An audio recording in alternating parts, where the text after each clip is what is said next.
At Your Command, written by Neville Goddard, 1939.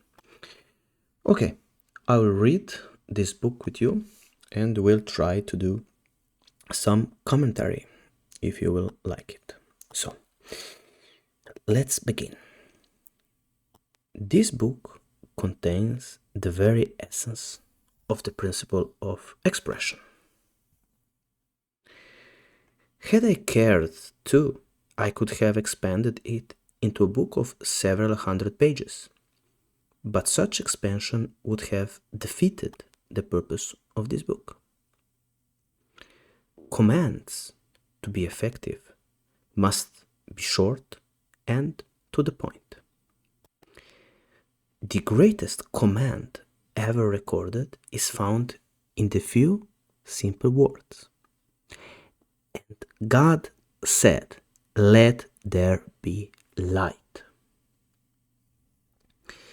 In keeping with this principle, I now give to you, the reader, in these few pages, the truth, as it was revealed to me.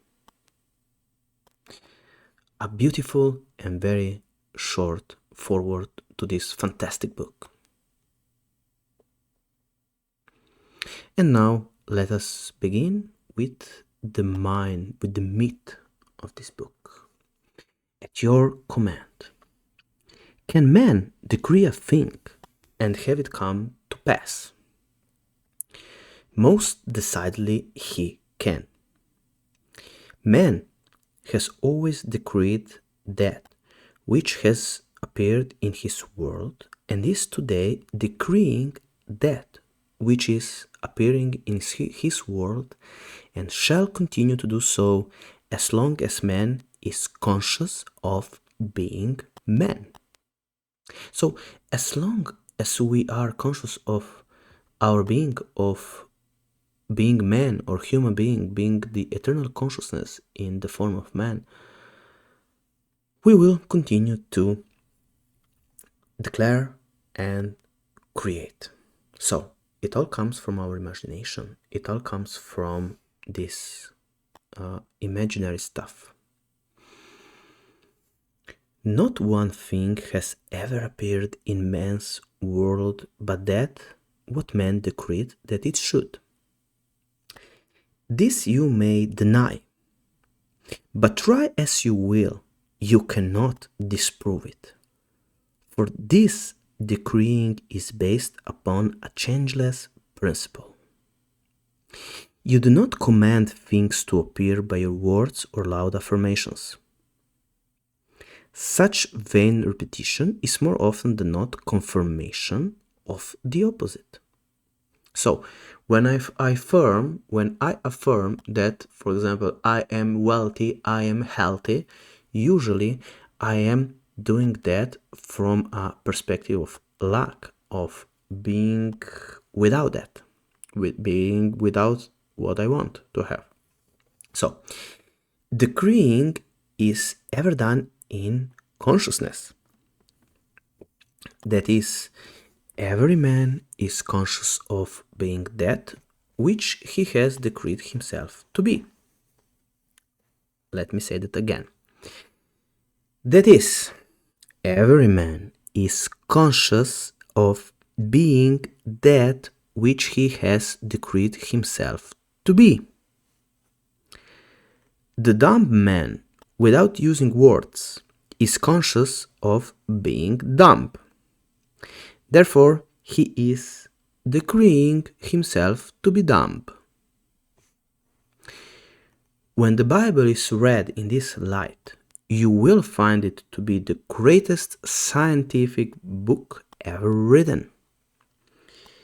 Instead of looking upon the Bible as the historical record of an ancient civilization or the biography of the unusual life of Jesus, see it as a great psychological drama taking place in the consciousness of man. So, the Bible is a great psychological drama taking place in the consciousness of us, man or a human being. Claim it as your own, and you will suddenly transform your world from the barren desert of Egypt to the promised land of Canaan. Everyone will agree with the statement that all things were made by God, and without Him there is nothing made that is made. From John 1:3. But what man does not agree upon is the identity of God. So, who is God? What is God? And Neville continues. All the churches and priesthoods of the world disagree as to the identity and true nature of God. The Bible proves beyond the shadow of a doubt that Moses and the prophets were in 100% accord as to the identity and nature of God. And Jesus' life and teachings are in agreement with the finding of the prophets of old. Moses discovered God to be man's awareness of being when he declared these little understood words: I am hath sent me unto you. Let us read that again. Moses discovered God to be man's awareness of being when he declared these little understood words: I am hath sent me unto you. David sang in his psalms, Be still and know that I am God. I will be exalted in the earth. Be still and know that I am God. I will be exalted in the earth. Isaiah declared, I am the Lord, and there is none else. There is no God beside me. I judged thee, though thou hast not known me. I form the light and create darkness. I make peace and create evil. I, the Lord, do all these things. Isaiah. The awareness of being as God is stated hundreds of times in the New Testament. To name but a few: I am the shepherd, I am the door.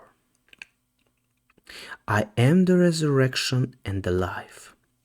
I am the way. I am the Alpha and Omega. I am the beginning and the end. And again, whom do you say that I am? It is not stated, I, Jesus, am the door. I, Jesus, am the way. Nor is it said, whom do you say that I, Jesus, am? It is clearly stated, I am the way.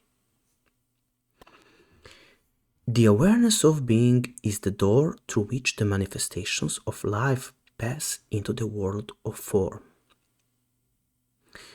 Again, the awareness of being is the door through which the manifestations of life pass into the world of form. Consciousness is the resurrecting power, resurrecting that which man is conscious of being.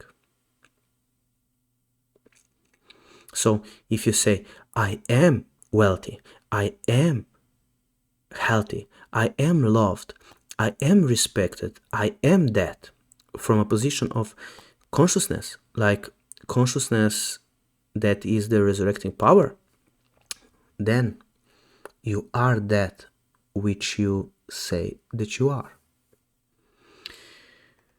Continuing, man is ever out picturing that which he is conscious of being. This is very important. Man is ever out picturing, so taking from inside out, so a picture out of yourself, so out picturing that which you are conscious of being. This is the truth that makes man free. For man is always self-imprisoned or self-freed. This is the truth that makes man free. This is from John. For man is always self-imprisoned or self-freed.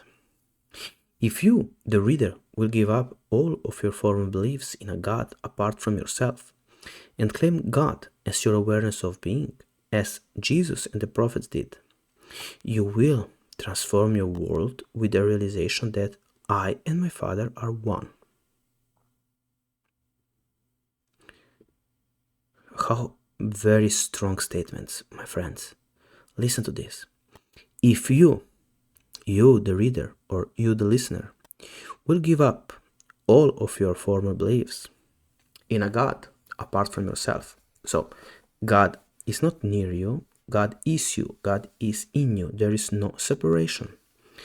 And so, that you will claim God as your awareness of being. So when you will say that I am, or this consciousness of knowing what you are as God, as this strong power, the ultimate power, and this is what Jesus and the prophets did, so they used these words, you too will transform your world with the realization that I and my Father are one. This statement, I and my Father are one, but my Father is greater than I, seems very confusing. But if interpreted in the light of what we have just said concerning the identity of God, you will find it very revealing. Consciousness, being God, is as Father. The thing that you are conscious of being is the Son, bearing witness of his Father. It is like the conceiver and its conceptions. The conceiver is ever greater than his conceptions, yet ever remaining one with his conceptions. For instance, before you are conscious of being man, you are first conscious of being. Then you become conscious of being man, yet you remain as conceiver greater than your conception, so greater than being just a man. Jesus discovered this glorious truth and declared himself to be one with God, not a God that man has fashioned, for he never recognized such a God.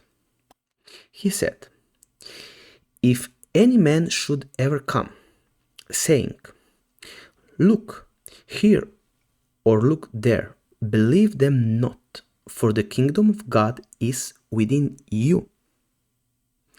Neither shall they say, lo here or lo there, for behold, the kingdom of God is within you. This is from Luke. And they shall say to you, see here or see there, go not after them, nor follow them. Luke. Heaven is within you. Therefore, when it is recorded that he went unto his Father, he was received up into heaven. Look, it is telling you that he rose in consciousness to the point where he was just conscious of being. So, being more than just conscious of being man, but going higher and being conscious of being that primordial stuff that everything is made of, thus transcending the limitations of his present conception of himself, that is called Jesus, because Jesus was a conception and a limiting one. Because before he was Jesus, he was the consciousness, the pure consciousness. In the awareness of being, all things are possible. He said, you shall decree a thing and it shall come to pass. This is his decreeing, rising in consciousness to the naturalness of being the thing desired, as he expressed it. And I, if I be lifted up, I shall draw all men unto me. And I, if I be lifted up from the earth, will draw all men unto me. If I be lifted up in consciousness to the naturalness of the thing desired, I will draw the manifestation of that desire unto me. For he states, no man comes unto me, save the Father within me draws him. No man comes unto me, save the Father within me draws him. And I and my Father are one. Therefore, consciousness is the Father that is drawing the manifestations of life unto you. So, this primordial, bigger allness, this consciousness is the Father that is drawing the manifestations of life onto you. So, this is why people come to you, come into your life, because your Father draws them unto you. You are at this very moment drawing into your world that which you are now conscious of being. Now you can see what is meant by you must be born again. If you are dissatisfied with your present expression in life, the only way to change it is to take your attention away from that which seems so real to you and rise in consciousness to that which you desire to be.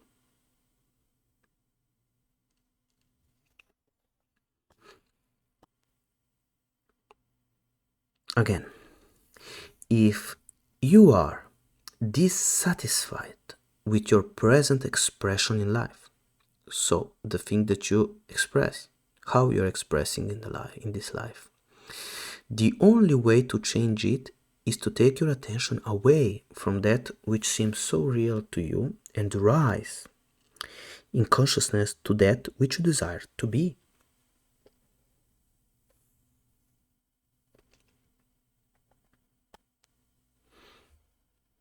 You cannot serve two masters, said Luke. Therefore, to take your attention from one state of consciousness and place it upon another is to die to one and live to the other. The question, whom do you say that I am, is not addressed to a man called Peter, by one called Jesus. This is the eternal question addressed to one's self by one's true being. In other words, whom do you say that you are? Who are you? Who do you say that you are? For your conviction of yourself, your opinion of yourself will determine your expression in life. For your conviction of yourself, your opinion of yourself will determine your expression in life. He states, you believe in God, believe also in me. In other words, it is the me within you that is this God. It is the me within me that is this God. Praying is seen to be recognizing yourself to be that which you now desire, rather than its accepting form of petitioning a God that does not exist for that which you now desire. So, can't you see why the millions of prayers are unanswered? Men pray to a God that does not exist. For instance, to be conscious of being poor and to pray to a God for riches is to be rewarded with that which you're conscious of being, which is poverty. And here I remember an ancient, I think it's Japanese proverb, that when a poor person prays for riches, the gods laugh at him. Why? because now we understand it because he or she is conscious of being poor. Prayers, to be successful, must be claiming rather than begging. So if you would pray for riches, turn from your picture of poverty by denying the very evidence of your senses and assume the nature of being wealthy.